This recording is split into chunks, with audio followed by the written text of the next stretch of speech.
Já estou gravando, tá? O Lucas, a hora que você quiser dar início. Bom, boa noite a todos.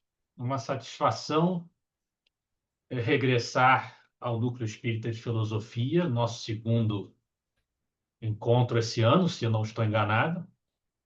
E eu propus à nossa querida amiga Eliane uma reflexão sobre um tema que é um pouco diferente do habitual.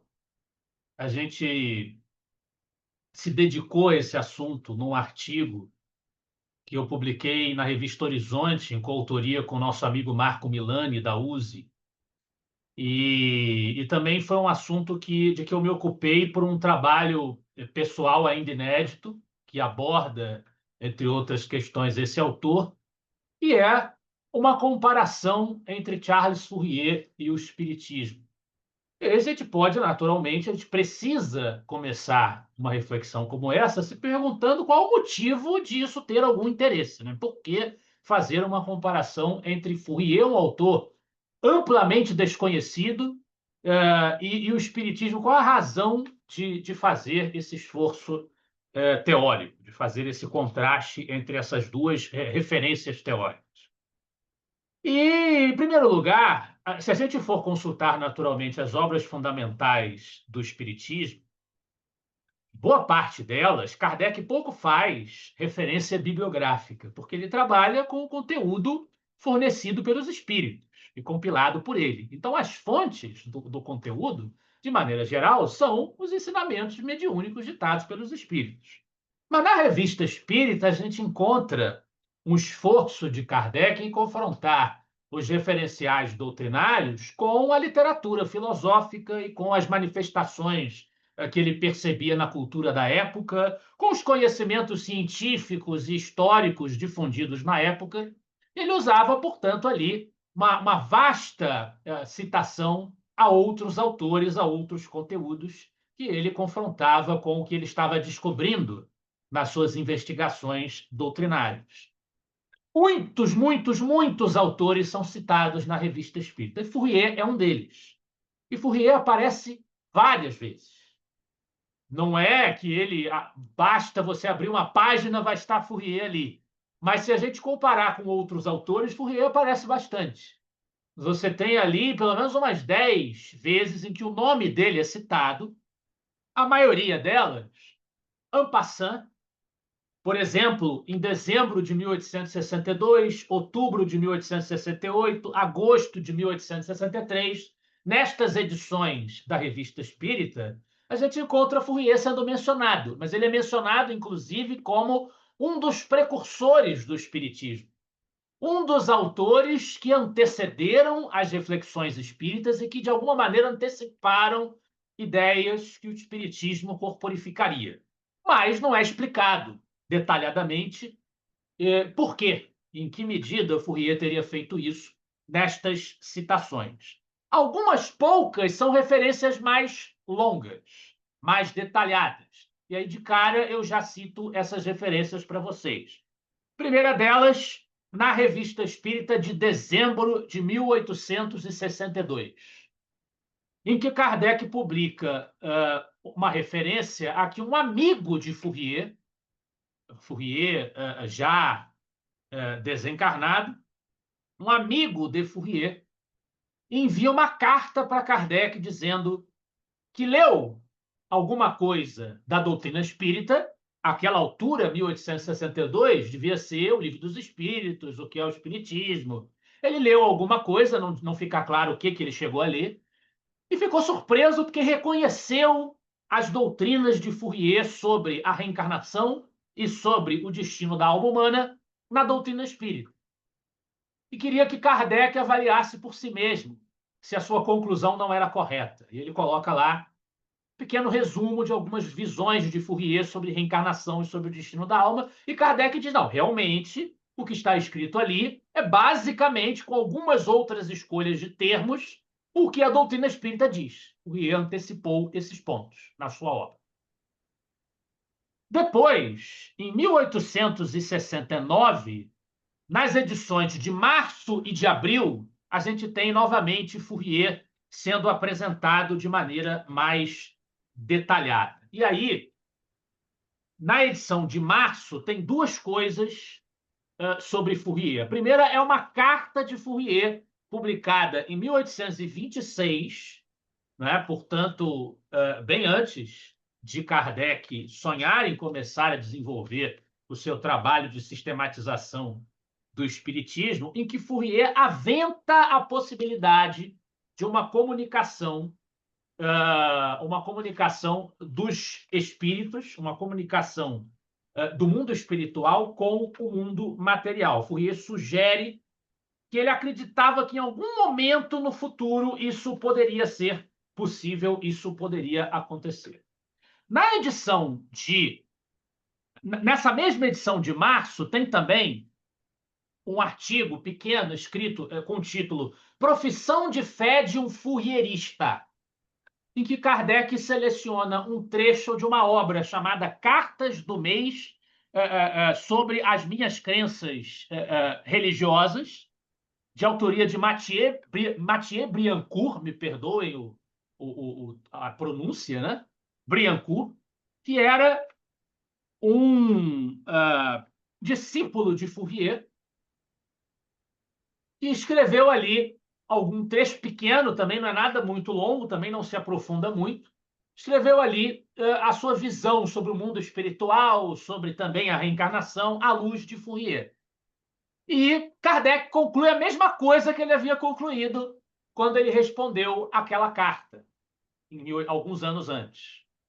Ele diz assim: realmente, levando em conta o que está escrito aqui, espíritas e fourieristas, dentro destes parâmetros que foram expostos, poderiam dar-se as mãos, porque a descrição que é feita é muito parecida com a descrição que a doutrina faz. E nós temos também, em abril de 1869, uma evocação de Fourier.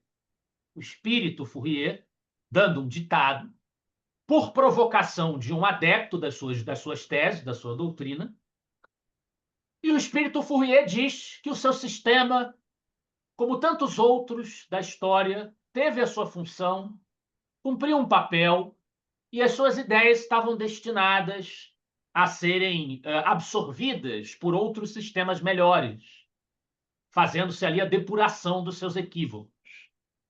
Lá nessa edição da revista, ele diz que o seu sistema era um sistema destinado, como todos os sistemas, a viver um tempo, depois a transformar-se, a associar-se a novos elementos mais verdadeiros. O que descobri era verdadeiro em princípio. Falsieio ao querer aplicá-lo. Quis criar a série, daqui a pouco vocês vão ver o que é série, né? Estabelecer harmonias, mas essas séries, essas harmonias, não necessitavam de criador. Elas existiam desde o começo. Eu não podia senão perturbá-las, querendo estabelecê-las sobre as pequenas bases de minha concepção, quando Deus lhes havia dado o universo por laboratório gigantesco. É o autor refletindo sobre a sua obra no mundo espiritual, onde nós sabemos as percepções se ampliam e o autor tem mais condições de julgar o peso do seu trabalho exercido na matéria. E, finalmente, nós temos Fourier no catálogo racional de obras para se fundar uma biblioteca espírita, o último trabalho publicado por Kardec também em 1869, em que Kardec recomenda a obra fundamental de Fourier, do seu sistema, chamada A Teoria dos Quatro Movimentos. E lá Kardec comenta muito claramente, atenção para o texto com que Kardec redige a sua recomendação de leitura, sem admitir todas as ideias de Fourier, está bem claro lá, sem admitir todas as ideias de Fourier, o Espiritismo concorda com elas em vários pontos, notadamente sobre, ele dá a ressalva do que é que há de ponto de contato. O princípio da reencarnação e o progresso indefinido do espírito. Tende para o mesmo objetivo, a melhoria social e a fraternidade universal, embora por meios diferentes. Kardec deixa isso bem claro. Fourier pode ser considerado como um dos precursores do espiritismo. Por quê? Por causa destas ideias, a reencarnação e o progresso. Não é por causa de tudo. E aí é importante a gente chamar a atenção para isso, porque, infelizmente, no cenário atual, a gente vê muitos esforços completamente indevidos de arrastar o pensamento espírita para o terreno do embate político-ideológico. E Fourier é um autor que se inscreve como um clássico da chamada tradição socialista. E aí se colocam estas referências que Kardec faz à sua obra como se representassem automaticamente um endosso de Kardec e do Espiritismo ao pensamento socialista. O Espiritismo é socialista porque Fourier é citado na Revista Espírita. E por que Fourier é citado na Revista Espírita como um precursor do Espiritismo.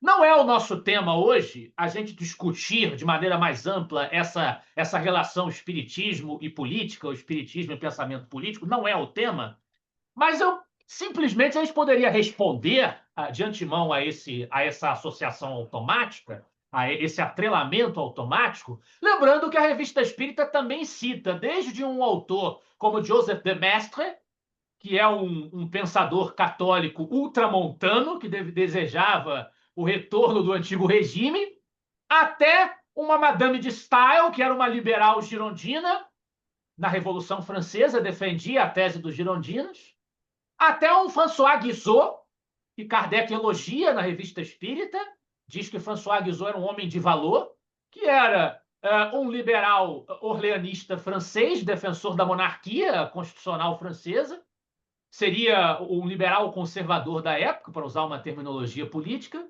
e também os socialistas utópicos, como Fourier, Jean Reno, aparecem na Revista Espírita. Se a gente fosse dizer que a menção de um autor, por ele ter um ponto de contato com a doutrina, implica que todo o seu sistema político está abarcado pelo pensamento espírita, a gente diria que o espiritismo é uma esquizofrenia, porque você tem autores de todos os tipos de pensamento social citados ali na revista, né?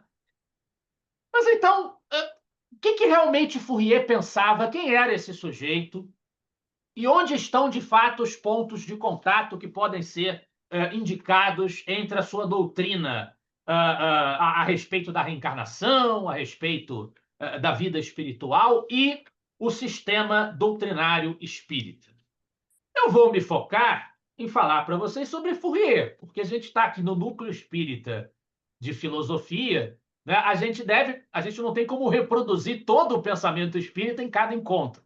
Então, eu imagino que, do ponto de vista das linhas gerais, do que o Espiritismo defende, do que o Espiritismo pensa, estejamos todos mais ou menos informados. O Espiritismo defende a existência de Deus, defende o progresso do espírito mediante sucessivas encarnações em diferentes mundos, e o Espiritismo defende a moral cristã, essencialmente, como sendo o exemplo mais excelso de moralidade que a humanidade conheceu. Que o Espiritismo defende que nós vivemos nos intervalos entre as encarnações no mundo espiritual, que é a nossa destinação, é para onde, de fato, nós iremos, vamos e voltamos, iremos ficar na vida espiritual quando se consumar a necessidade das reencarnações, quando nós nos tornarmos espíritos purificados. Eu acho que a gente não tem como detalhar isso, não precisa detalhar isso em todos os encontros.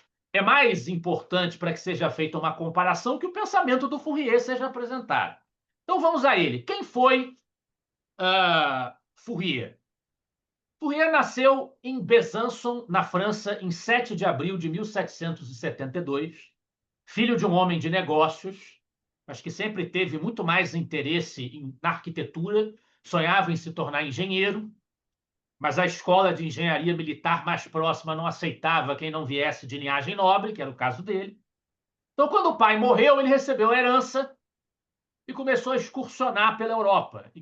Ele conquistou um emprego em 1791 em Lyon, trabalhando para um mercador, e depois em Paris, por alguns meses, atuando como chefe do escritório de estatística.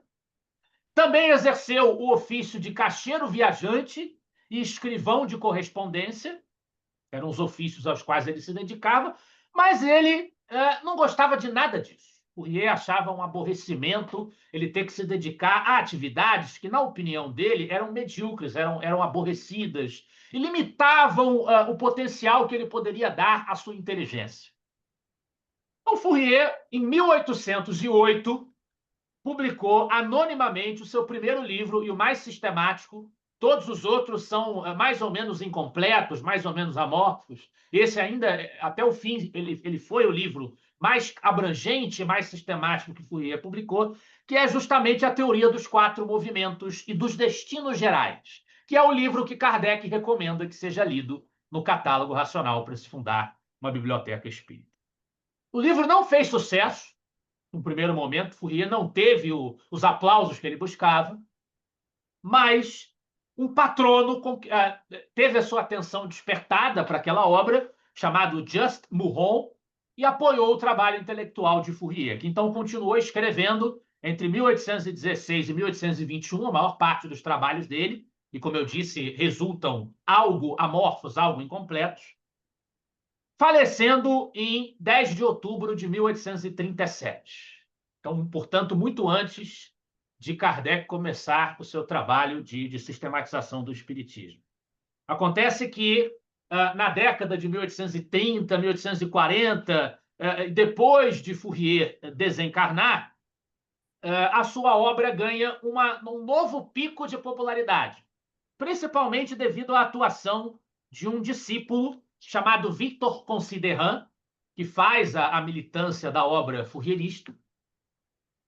E isso continuava em certa efervescência quando Kardec desenvolveu o seu trabalho. Portanto, Fourier era um autor da moda e fazia sentido que Kardec se debruçasse e tivesse interseções no debate cultural do contexto da França do século XIX daquele momento, da segunda metade do século XIX, com a obra de Fourier e com os seus seguidores.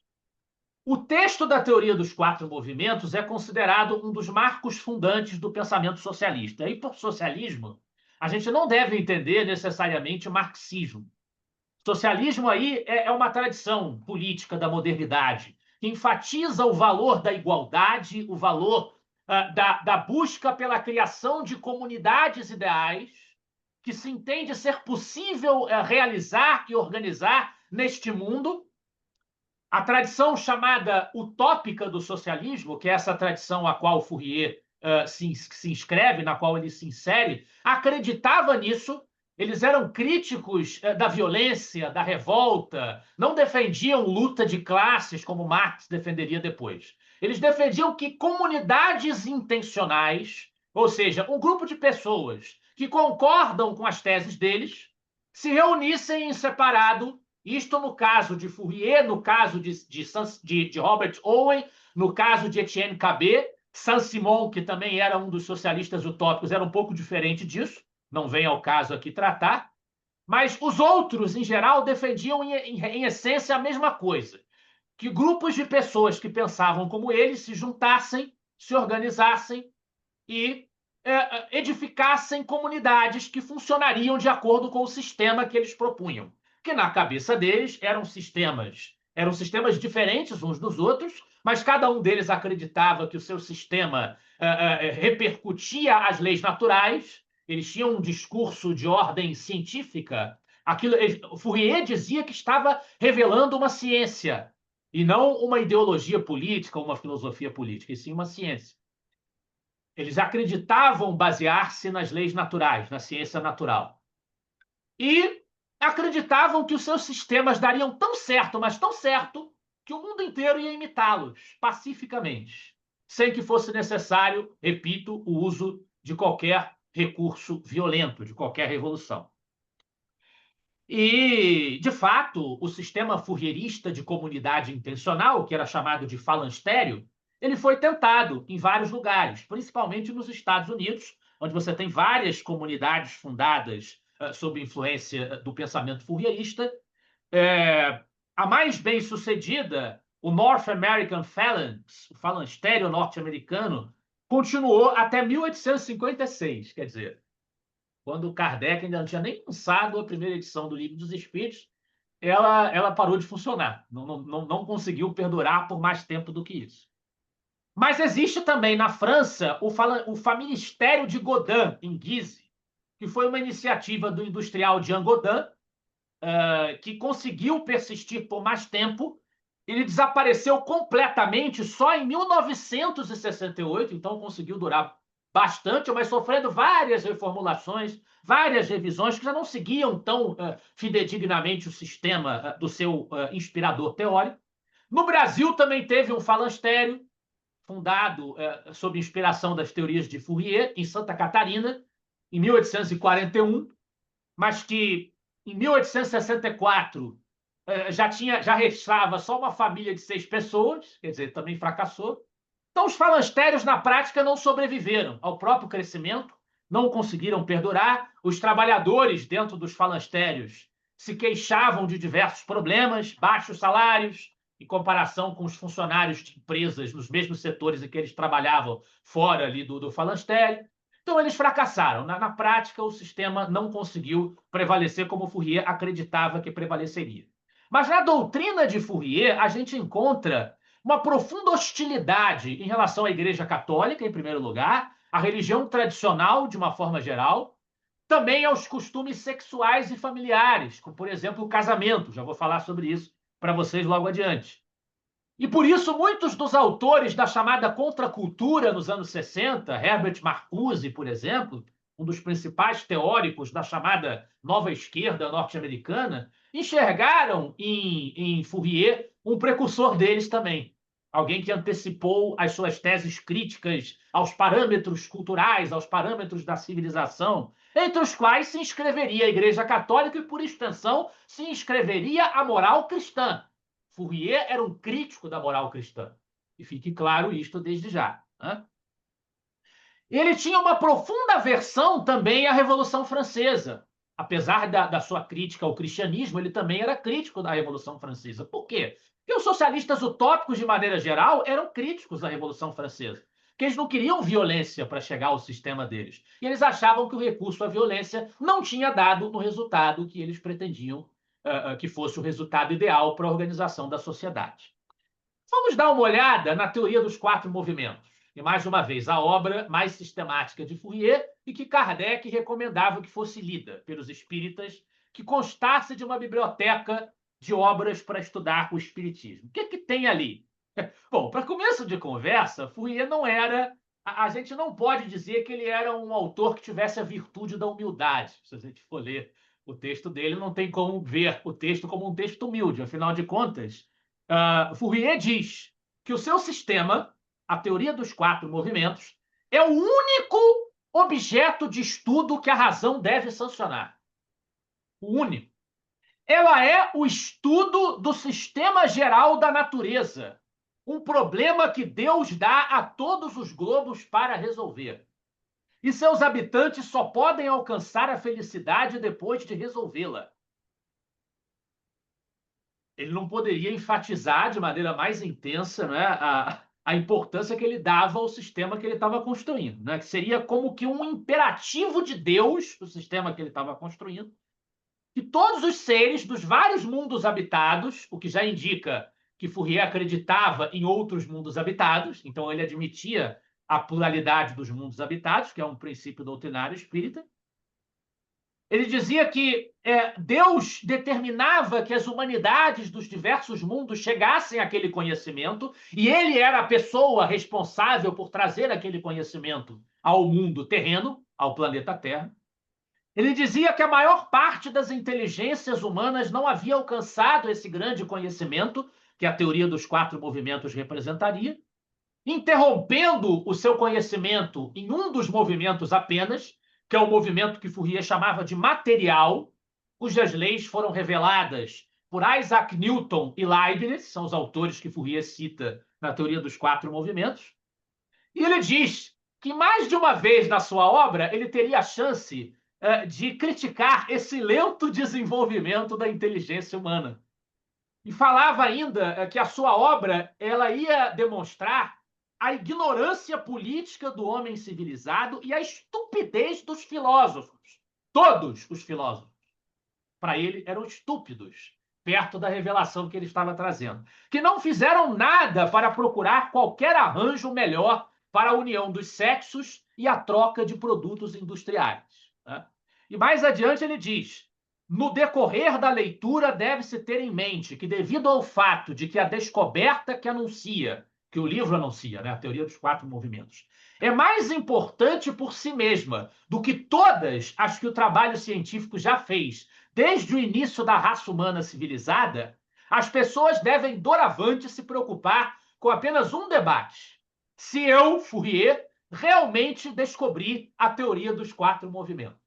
Pois se a resposta for afirmativa, ou seja, se a minha obra estiver correta, né, todos os problemas econômicos, morais e as teorias políticas terão de ser jogados fora e terão de ser feitos os preparativos para o evento mais surpreendente e feliz possível neste ou em qualquer outro globo: a transição do caos social para a harmonia universal.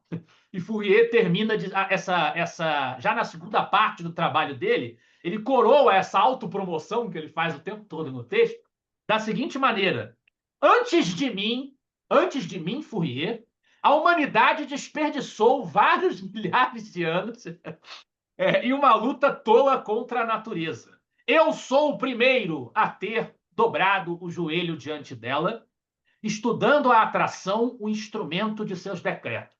E ela se dignou a sorrir para o único mortal que a idolatrava e revelou todos os seus tesouros para mim. Como dono do livro dos destinos, varri a escuridão política e moral, e das ruínas das ciências especulativas eu levanto a teoria da harmonia universal. Era essa estatura que Fourier julgava que tinha a sua obra, que tinha o seu trabalho. De acordo com ele, a teoria dos 4 movimentos era a chave para a obtenção de todos os conhecimentos que a humanidade não tinha conseguido até então, né? E que tentou buscar, seja pela especulação, seja pela violência.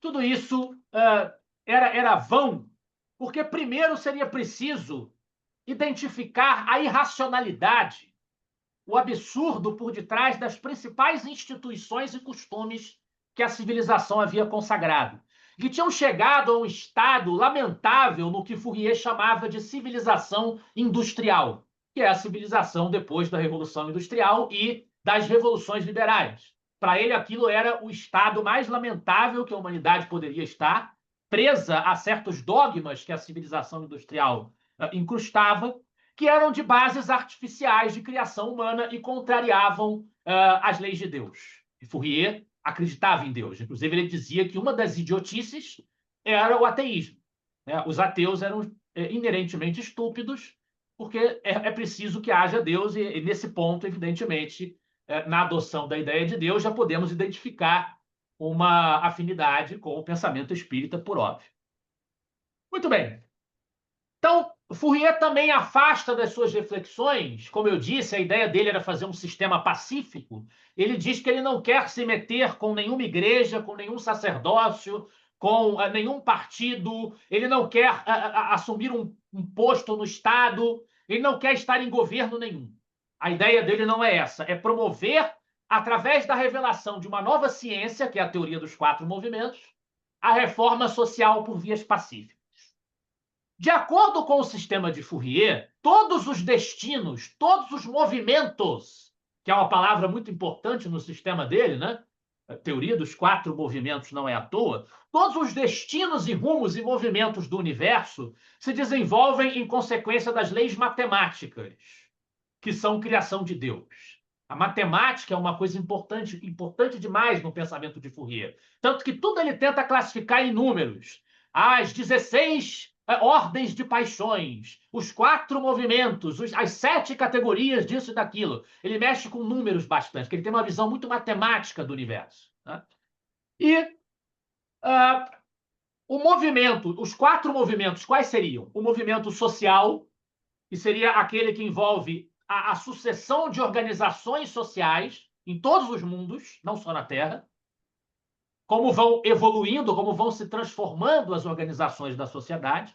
O movimento animal, que seria a distribuição das paixões entre os humanos e os animais dos diversos mundos também. O movimento orgânico, que seria a maneira pela qual a matéria, a composição das coisas está espalhada no universo.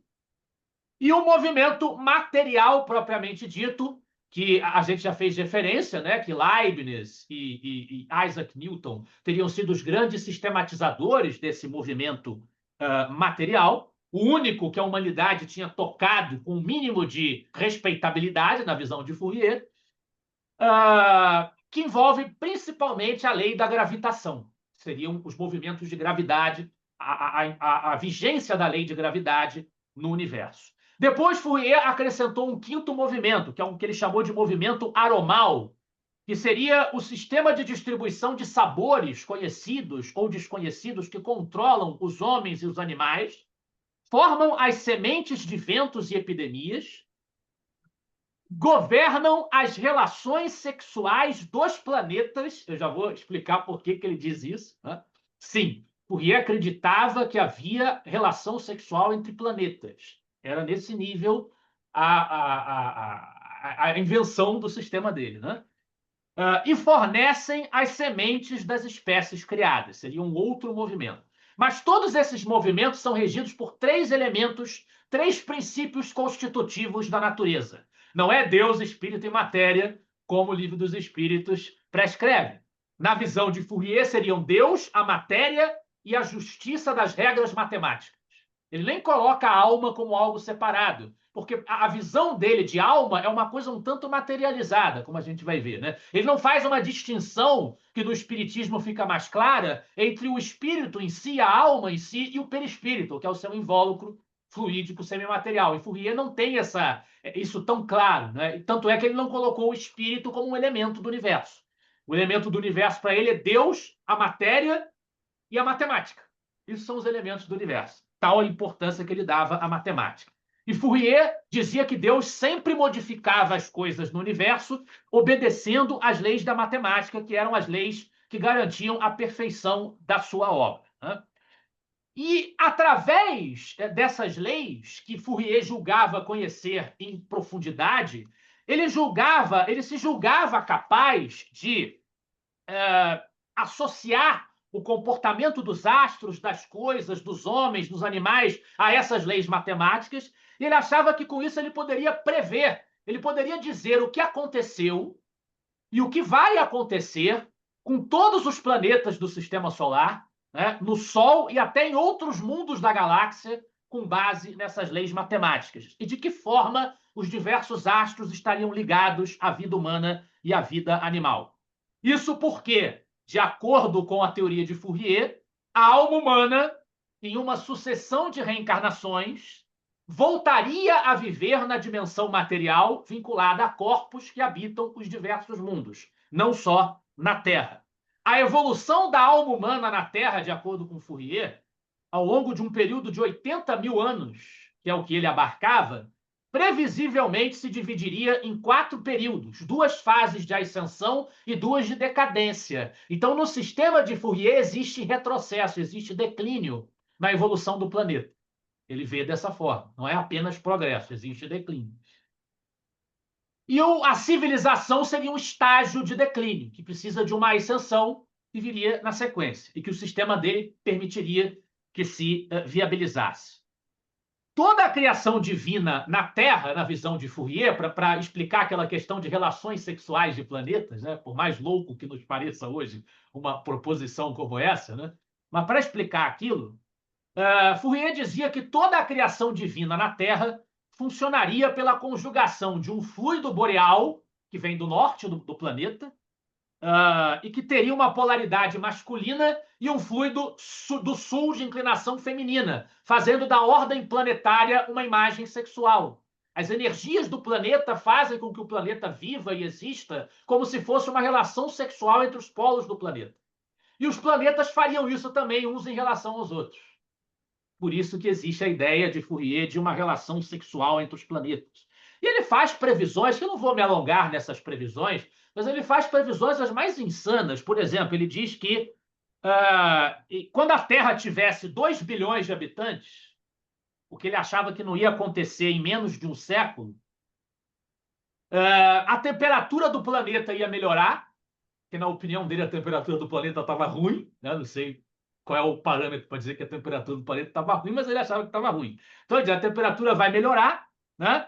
E a aurora boreal vai se fixar no topo do planeta, se transformando em uma coroa que vai dar origem a um anel, como os anéis de Saturno, porque Fourier achava uma ofensa ao planeta Terra que o planeta Terra não tivesse anéis, já que Saturno tem anéis.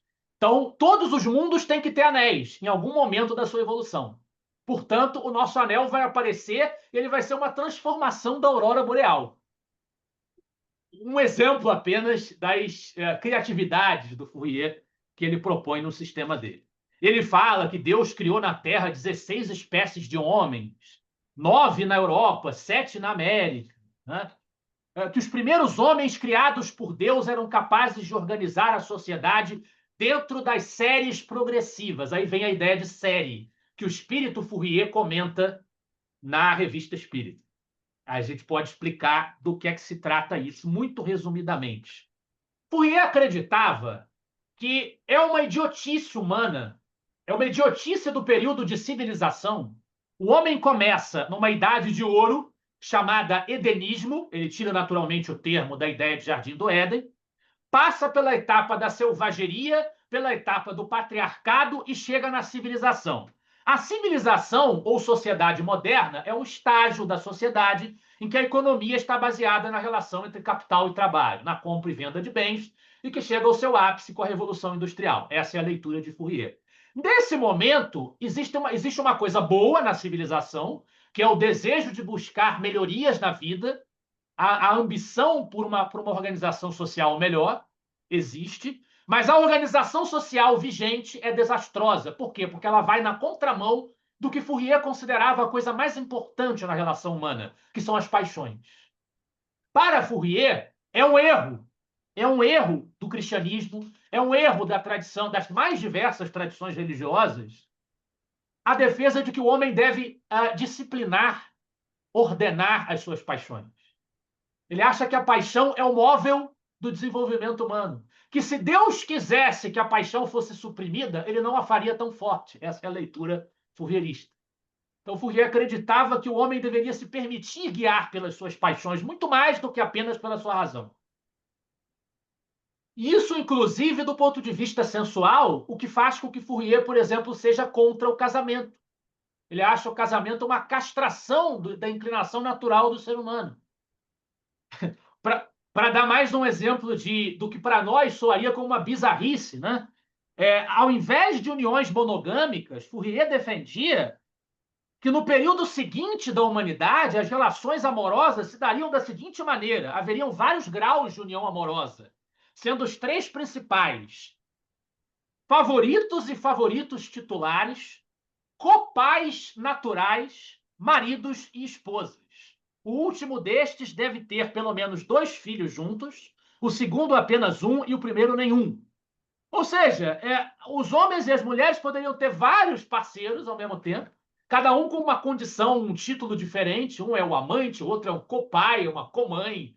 Ele dá vários nomes a isso, em vez de você ter uma união monogâmica, que, já nos antecipando na comparação, a doutrina é muito clara em dizer que o casamento é um progresso na caminhada das criaturas. E assinalaria o retorno a algo diferente disso, assinalaria um retorno à infância da humanidade. Realmente, a criatura ser controlada pelas suas sensações. Então, no sistema de Fourier, a gente tem tudo isso, essas loucuras aí aparecendo.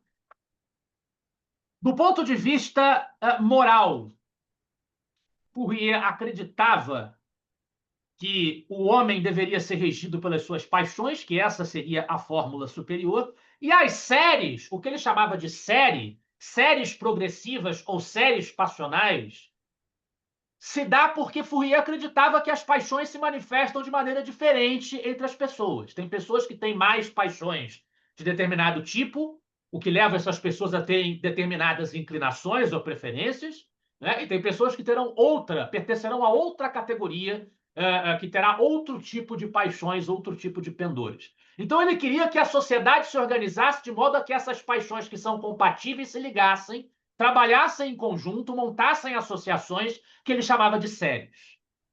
E aí essas séries, conjuntamente, desenvolveriam um trabalho associativo, que não seria assalariado, cada um trabalhando no que lhe dá mais prazer, no que a satisfaz mais as suas paixões, e com isso se criaria a harmonia, e é o objetivo que Fourier buscava. O homem não tem que trabalhar para conseguir um salário, ele tem que trabalhar para fazer vazão à sua paixão. Ele tem que viver em uma sociedade organizada de maneira a que estas paixões se satisfaçam mutuamente sem que ninguém passe por necessidades. Não é que Fourier defendesse uma igualdade absoluta de recursos econômicos, não é esse o caso. Mas haveria uma diretriz no falanstério, que é essa grande sociedade em que essas séries se organizariam, na fase seguinte de evolução humana, que ele chamava de garantista. Haveria uma deliberação do salário que cada um receberia de acordo com a utilidade do seu trabalho para a oferta de coisas necessárias ao falanstério e para a oferta de prazer aos habitantes do falanstério. Porque, repito, a grande chave do pensamento fourierista era o prazer, eram as paixões, que para ele não devem ser aplacadas. Quando as paixões governam, o homem chega aos seus maiores desenvolvimentos. Ela deveria ser encorajada. Ele diz, é uma opinião absurda a opinião dos filósofos que querem a contenção das paixões, desde que elas não podem ser reprimidas. E se fossem reprimidas, a civilização entraria em rápido declínio e retornaria ao estado de nomadismo, em que as paixões seriam ainda mais nocivas do que são para nós, pois não tenho mais fé nas virtudes dos pastores do que tenho nas de seus apologistas. Então, onde se deu o maior progresso foi onde os homens eram, palavras de Fourier novamente, escravizados por suas paixões e devotados ao luxo sensual e à intriga. O poder que as paixões exercem sobre o ser humano, se comparadas à razão, isso a gente escreveu no nosso artigo junto com o Milani, né? Para o fourierismo, é uma evidência do protagonismo que elas deveriam desempenhar na ordem social. E por isso o casamento seria um problema, porque vai contra dar-se vazão a essas paixões. Ele é uma instituição restritiva de paixões. Né? Mais adiante,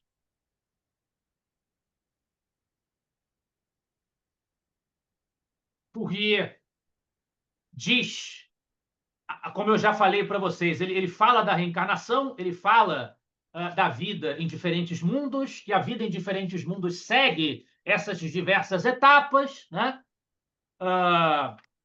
Essas diversas etapas que ele vai descrevendo detalhadamente, mas ele acredita que em um determinado momento desse processo de transformação dos seres e das organizações sociais nos diferentes mundos, é possível comprovar a vida após a morte. E você comprova a vida após a morte através de uma interação com o mundo espiritual, que ele acreditava possível. E aí Fourier diz, o único esclarecimento que é apropriado dar a você sobre o assunto da vida após a morte é corrigir sua visão equivocada de que existe alguma desarmonia entre os vivos e os mortos. Pare de acreditar em que as almas dos mortos não têm nada a ver com este mundo. Existem conexões e relações entre os dois tipos de vida. Será demonstrado a você, o leitor, que as almas dos mortos vegetam em um estado de apatia e ansiedade, a que os nossos se juntarão depois desta vida, até que a presente ordem do globo seja melhorada. Enquanto a Terra permanece no caos social, tão distante dos desígnios de Deus, as almas de seus habitantes sofrerão na vida após a morte, assim como nesta. A felicidade dos mortos apenas começará, como a dos vivos, quando os horrores dos estados selvagens, bárbaros e civilizados terminarem. Ou seja, existe uma relação direta entre a situação do mundo dos espíritos e a situação do mundo terreno, porque as almas dos mortos não são mais nem menos do que as almas, né, dos seres humanos encarnados. Não há uma transformação delas, pura e simplesmente pela morte. Então, a situação dos nossos mortos como diz Fourier, ou dos espíritos desencarnados, como diria o Espiritismo, ela guarda afinidade com a situação evolutiva do mundo, com o cenário do mundo. Fourier acreditava nisso. Ele dizia isso. Ele não aceitava, porém, a ideia de que as almas ou espíritos se dissociassem completamente da matéria, né? Porque isso deixaria as almas sem capacidade de desfrutarem das paixões. E como a gente já disse, a paixão é uma coisa muito importante para ele. Ele afirma, inclusive, a superioridade da metempsicose, aquela doutrina antiga da reencarnação, mas que admitia a encarnação em corpos animais, sobre outros sistemas de crença, principalmente a religião cristã tradicional, com a sua visão de céu e de inferno, de unicidade das existências, né? Ele criticava na religião cristã tanto isso quanto a persistência em defender a moderação das paixões. A marcha evolutiva, como eu falei, em Fourier, ela tem nuances, oscilações, existem momentos de decadência, e, inclusive, Fourier acreditava que quando se chegasse ao ponto extremo de evolução do mundo, que ele chamava de harmonismo, em que todas as associações de paixões e de séries progressivas se conectam para resolver os grandes problemas da sociedade em absoluto, não há mais qualquer dificuldade, é o esplendor da organização social, ele acha que depois disso o mundo declina gradualmente até chegar a uma fase caduca. É como se o mundo caducasse, assim como o corpo humano envelhecendo vai perdendo ali o seu vigor. É como se o mundo também tivesse isso e, portanto, os seus habitantes também terão isso naquele mundo, né? O mundo vai caducar e aí nós voltamos da harmonia ao caos, né? Numa sequência que se conclui com a extinção da vida no planeta e a cessação do seu movimento. O planeta deixa de existir, né? Mas aquelas almas que encarnavam naquele planeta encarnarão em outros planetas, que seguirão nos seus movimentos e assim por diante. Muito bem.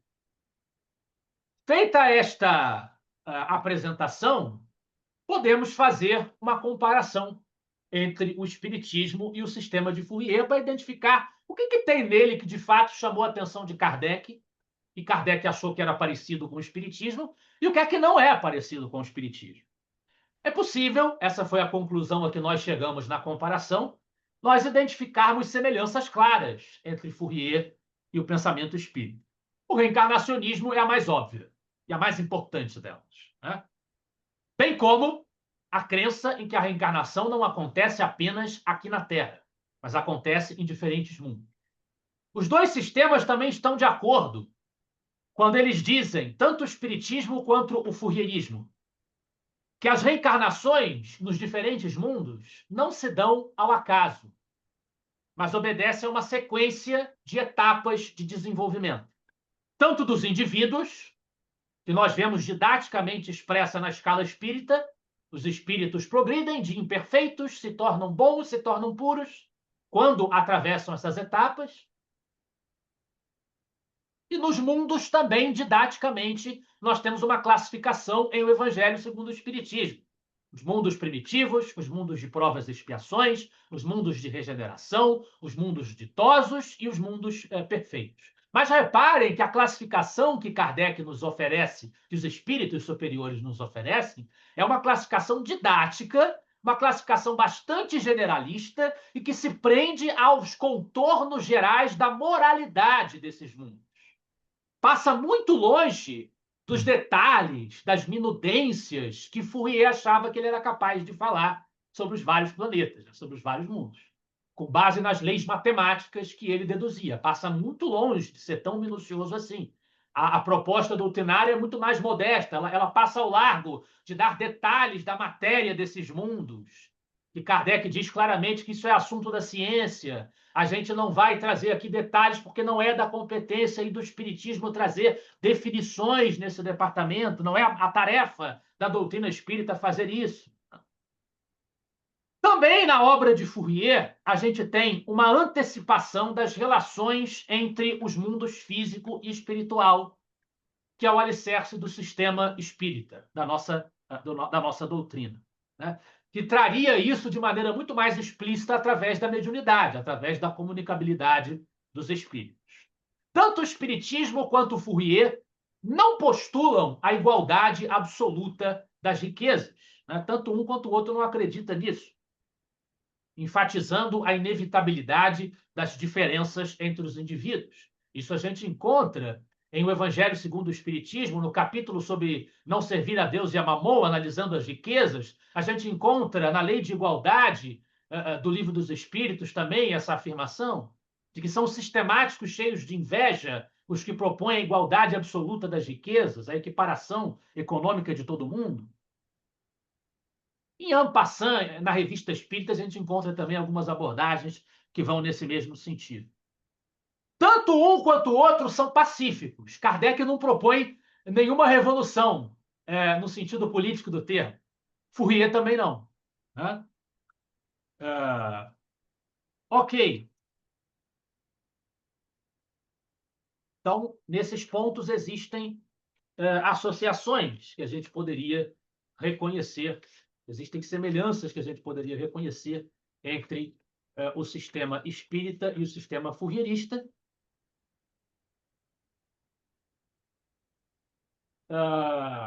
Mas, ao mesmo tempo, não dá para ignorar as inúmeras diferenças que existem também entre esses dois sistemas. A começar pelo fato de que o espírito, como elemento geral do universo, está muito mais claramente expresso na doutrina espírita do que em Fourier, apesar de ele admitir a imortalidade da alma.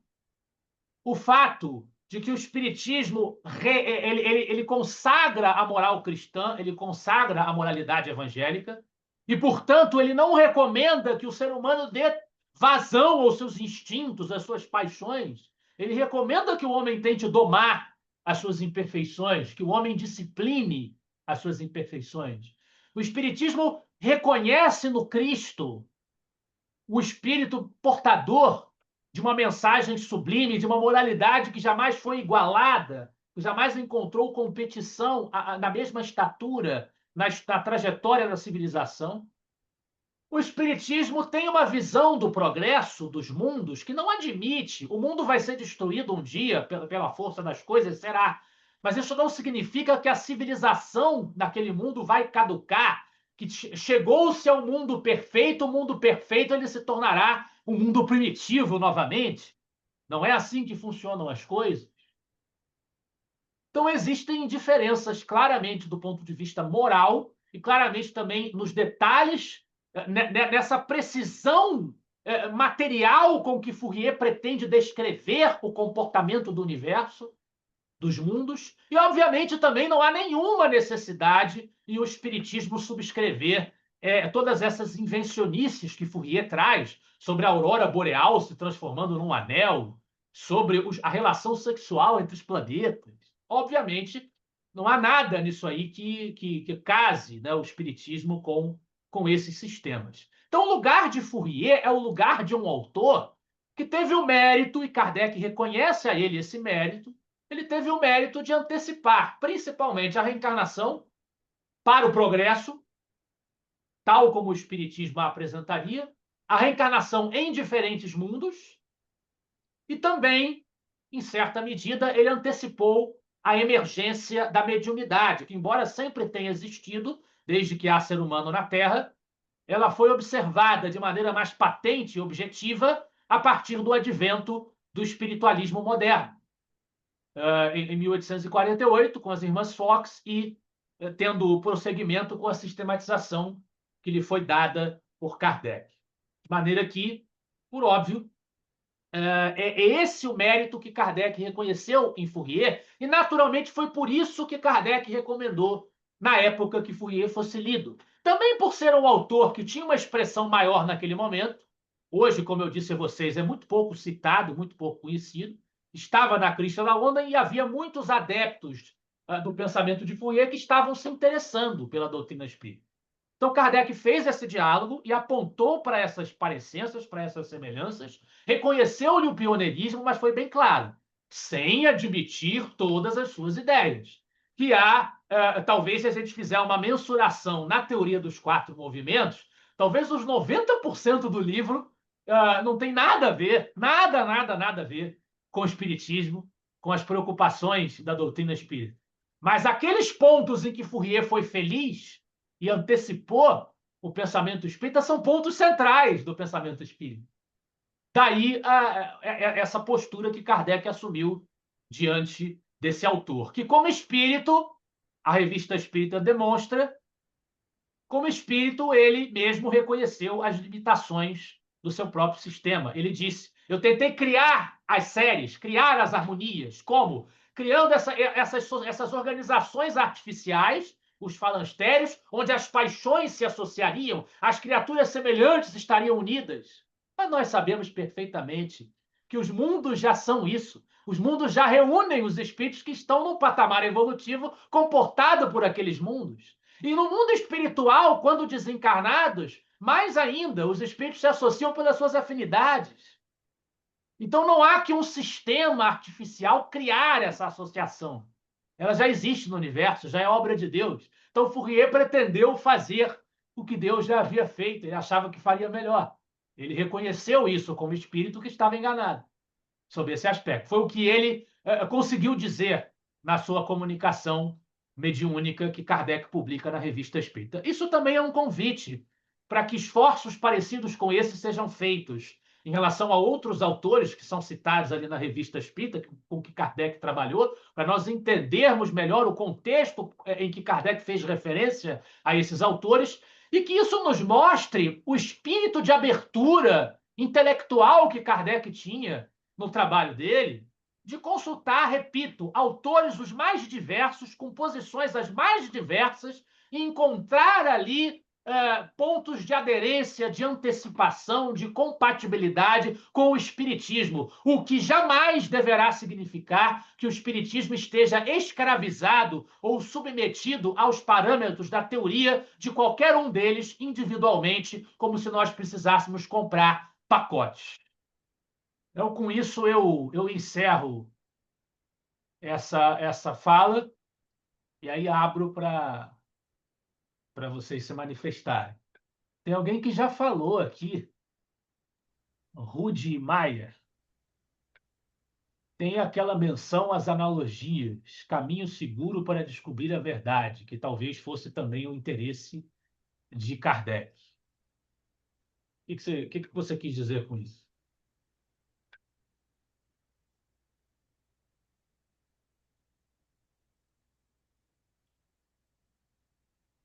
Naquela manifestação da Revista Espírita de março de 69, que tem uma evocação, né? Ele fala isso, ele talvez retire da teoria dos quatro movimentos Foi em lá. abril, né? Eu acho que foi em abril a manifestação. Não, tudo bem, tá certo, porque ele está se referindo à manifestação que houve em março. Mas quando ele se refere à teoria dele, ele fala de analogia, né? E depois, se você entra no mecanismo dele, lá dos senos e cossenos e das transformações, ele também traz de novo esse conceito de analogia para chegar às conclusões que ele queria. E ele criou isso uns 100 anos antes de Kardec. Então, eu achei que quando, quando Kardec busca a verdade, uma das formas dele, um dos mecanismos que Kardec pode ter pensado, poderia usar para chegar na verdade, são as analogias também. Porque ele não tinha coisas concretas, às vezes, para comparar. Então, no mecanismo analógico, ele não sei. E o Fourier falava Várias disso. vezes a gente vê isso, né, na obra de Kardec, que realmente, até para falar de perispírito é feita analogia, né? Exato. E Fourier já tinha antecipado isso lá com os seus senos e cossenos, não sei o que. Ali eu não entrei muito, entendeu? mas eu extraí essa conclusão aí das analogias. Porque o Kardec ele era muito analítico, né? Ele ia muito pela análise, ele decompunha tudo e chegava nas partes, né?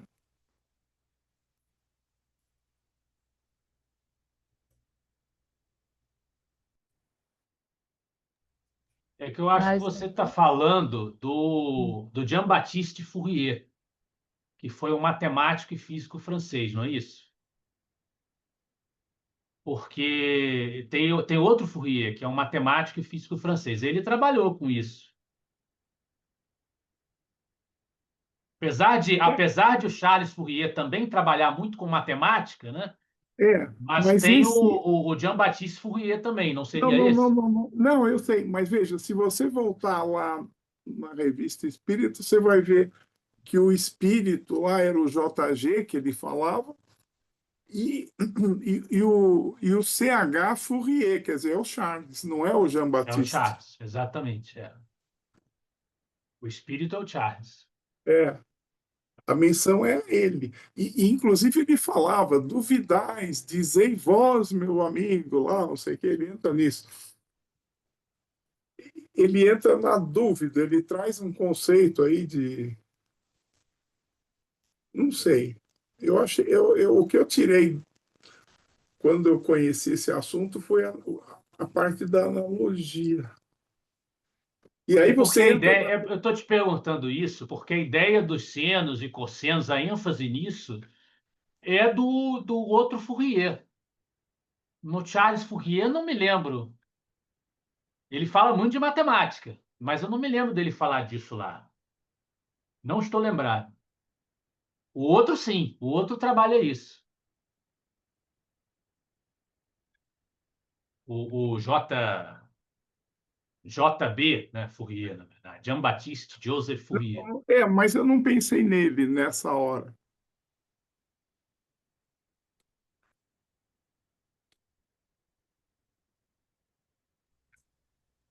mais alguém? Eu achei muito bacana tudo que você falou aí, interessante pra caramba, porque a gente ouve falar de Fourier, mas não tem esse conhecimento, né? E, viu, Lucas, a gente percebe que há muita vaidade, né, no conhecimento do Fourier, né, onde ele se coloca como o grande conhecedor dos segredos da humanidade, né, com essa teoria dos movimentos dele, né, e depois, quando ele vira espírito, ele percebe que não é bem assim, né, eu achei interessante isso daí também, né. Eu poucas vezes eu vi um autor tão explícito em ficar se autopromovendo. Eu revelei a única coisa que vale a pena. É praticamente isso o tom com que ele coloca. Se você for ler a teoria dos quatro movimentos, é assim que ele apresenta mesmo. Claramente, no mundo espiritual, ele se colocou no seu lugar. Né? Não, Hum. eu me achei demais. Né? Achei que estava fazendo uma coisa muito maior do que realmente era. Eu acho que isso, em alguma medida, deve ter acontecido com muita gente, deve acontecer com muita gente, né, quando desencarna. A Com gente vê, às certeza, vezes, nas reuniões mediúnicas, a gente vê algumas manifestações disso. com certeza, o homem não evoluído, ele carrega um quesinho de vaidade, de auto vaidade, o sabedor, né, o grande sabedor, o grande descobridor dos grandes segredos da humanidade, né, a gente percebe isso dentro até do mundo racional da ciência, né? Bem interessante isso. Mas obrigado, viu, por tudo que você passou aí. Muito bom.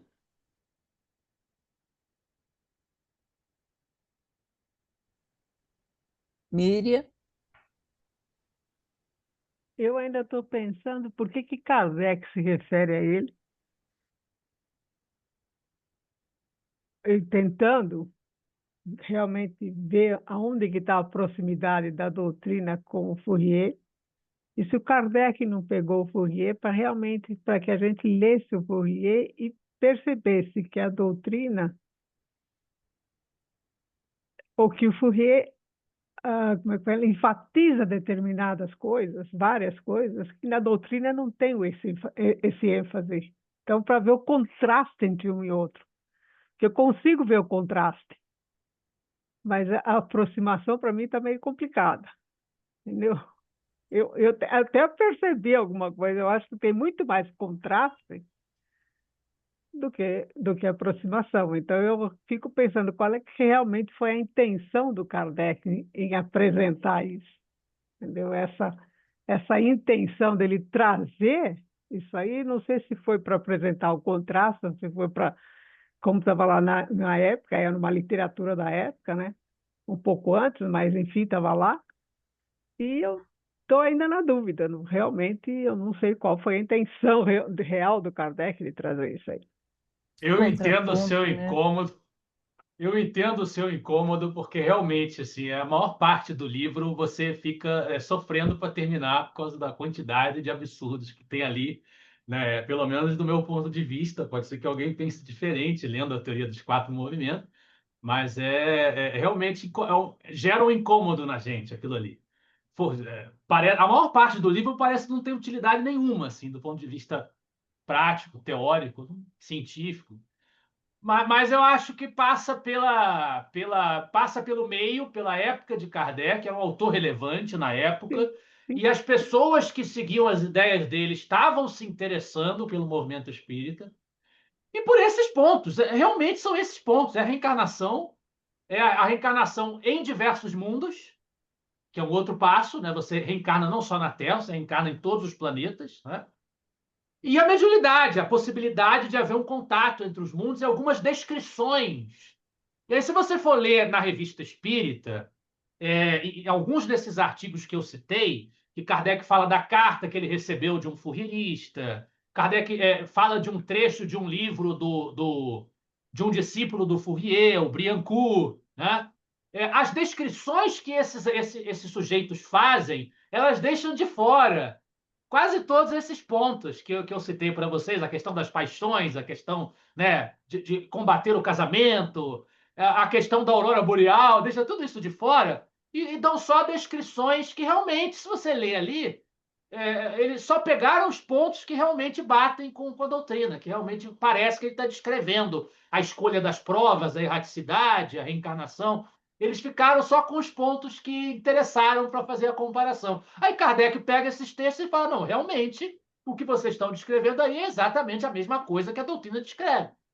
Mas os trechos todos, que são a maioria do livro, que não tem nada a ver com a doutrina espírita, eles não deixaram de fora desses materiais, né? Então, aí Kardec não aborda isso.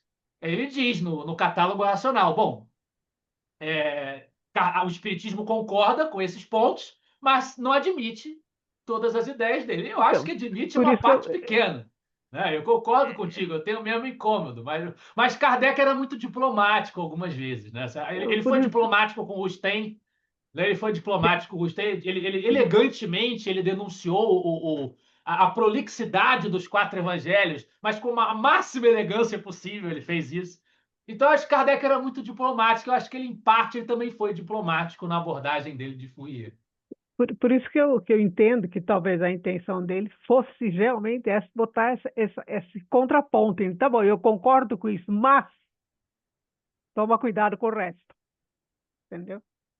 E o resto é duvidoso, etc, etc. Como você falou, elegantemente ele deve ter feito isso, né? Porque ele deveria, já que ele recebeu as cartas, ele deveria responder essas cartas, dar alguma atenção a essas cartas, porque ele dava atenção a quase tudo, ou se não tudo. Mas eu acho que ele realmente fez nesse sentido. Tá bom, eu concordo com isso, aquilo, aquele outro, mas o resto, vamos pensar direito, porque eu acho que a gente tem muita coisa para ser discutida. E aí alerta as pessoas que liam o Fourier e que se diziam espírita, fala aí, vamos. Como ele era muito diplomático, ele fez isso de uma maneira, talvez, bem educada, e alertou todo mundo, porque senão todo mundo ia falar, mas será que existe toda essa loucura que ele está pondo aí? Entendeu? Inclusive, o falastério dele lá também, uma coisa completamente complicada. Mas, enfim, tá aí. interessante saber, interessante que existem pessoas que pensam dessa forma e interessante que existe um Kardec que tem a cabeça no lugar, né? E coloca as coisas como devem ser colocadas. Muito obrigada, foi muito bom. Mais alguém? Oi, Wilson. Fala. Lucas, se me permite, como que é interessante quando a gente estuda a doutrina espírita? Como já até dito até pela agora que me antecedeu, se na época de Kardec nós já tínhamos tanto essa questão da filosofia, dos pensamentos de cada um, vamos trazer isso na nossa realidade hoje, pleno século XXI, que por sinal eu sempre tenho falado com algum meu grupo de amigos que nós não podemos perder o costume da leitura, se possível até a leitura física, porque na leitura física a gente ainda consegue se concentrar um pouco mais. Já enquanto a leitura digital, às vezes você se perde um pouquinho, então se cansa, ou então às vezes o seu pensamento fica meio difuso, tá? Mas olha quanto que é importante então a gente estar sempre lendo, tá? E a doutrina espírita ela é clara nisso, nós temos que ler um pouquinho de cada coisa, levar sempre ao crivo do bom senso e da razão, porque se de fato a gente for levar ao pé da letra, a gente fica totalmente perdido. Porque você tem uma série de pensamentos que te leva a várias direções. Mas qual que é a direção correta? Por isso que realmente nós temos que levar até o crivo da razão, do bom senso, receber a crítica, tanto construtiva e aquela que não é construtiva, a gente fazer uma análise dela e perceber, ó, peraí, esse não é o caminho. Então vamos seguir o caminho da lógica, do bom senso, da razão, tá? E dentro desse bom senso da razão também colocar um pouquinho de sentimento, porque na cultura filosófica, assim entendo, tem que ter esse sentimento de participação, de calor humano, do diálogo entre as pessoas, saber receber uma crítica, tá?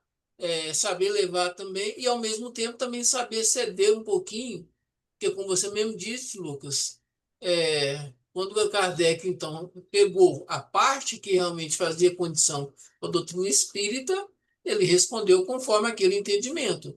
Imagine-se, então, se ele colocasse de outra forma, né? Porque nós, enquanto simples encarnados aqui no planeta de prova e expiação ainda, mas ainda tentando aprender um pouquinho dessa filosofia espírita, que é tão ampla, tá? Eu digo isso porque eu tenho quase todos os livros dos grandes filósofos, e confesso, não li todos, tá? Porque cada hora você pega um, você entende de uma forma. Você já pega um outro, peraí, isso aqui já está totalmente diferente daquilo que eu li. Mas qual que é o bom senso, então, da razão? Tá? Por isso, realmente, essa doutrina maravilhosa que é a nossa doutrina espírita vai nos dar essa condição e realmente o que eu posso dizer? Temos que ler. Ler um pouquinho de cada coisa, fazer uma interpretação e buscar, assim, o caminho correto. Então, parabéns. Realmente nós precisamos disso. É ter esse ponto de discussão e cada qual, dentro da sua opinião, buscar aquilo que é real e verdadeiro. Muito obrigado. Obrigado, Luiz.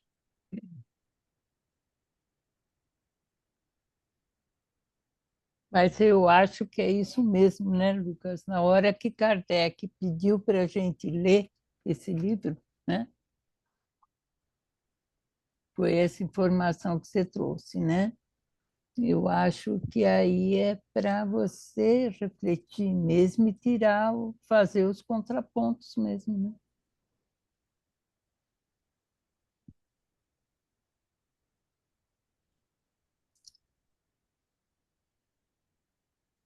Mais alguém? Não, foi bom, porque eu conheci um pouco mais do Fourier, que eu não sabia tanto dele, mas foi bom, obrigada. Foi bom mesmo. Então, tá bom. Então, vamos encerrando, né, Lucas? Eu acho que está quase no horário, tá bom? O pessoal acho que não conhecia muito, então fica mesmo assim, né? Fica até com receio de questionar. Se me permite,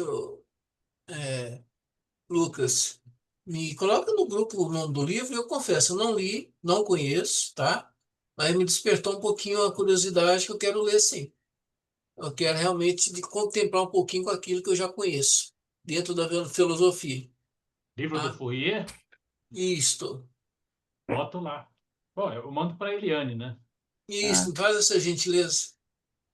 Porque eu não conheço, não, né? É a primeira vez que eu ouvi falar dele. Já ouvi falar sim, mas assim, dessa Mas forma como foi dito hoje, não. aí, no caso, Wilson, você poderia ler também a Revista Espírita, né, que o Lucas falou, né, Lucas? Sim. Porque A Revista acho que Espírita eu aí... tenho lido, tenho até alguns exemplares, tá? Uhum. Mas propriamente esse livro, Fourier, realmente eu pretendo realmente ler um E pouquinho qual foi mais. esse trabalho, Lucas, que você fez com Milani? Saiu em que revista? Você falou, eu não anotei. É a revista Horizonte. Horizonte. É a do Era Brasil? uma revista acadêmica, é do Brasil, É sim. aquela do Brasil? Acho que sim. Da Faculdade de Minas Gerais, eu acho, qualquer coisa assim, não é? Acho que é isso aí. Acho É, que é isso é aí. a da revista, acho que é o Brasil Foi um participa dela. dossiê, teve um dossiê sobre Allan Kardec nessa revista e a gente escreveu, eu e o Marco Milani, um artigo. É Charles Fourier e Allan Kardec, Simetrias e Assimetrias, em que discute alguns pontos desses que eu expus para vocês, né? Uhum.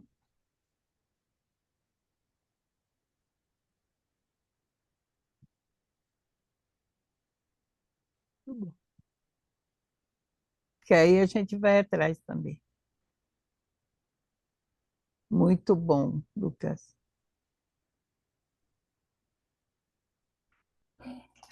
Então, tá bom. Vamos agradecendo o Lucas mais uma vez, né, por estar aqui com a gente. E assim, esperamos ele aí logo mais também, tá bom?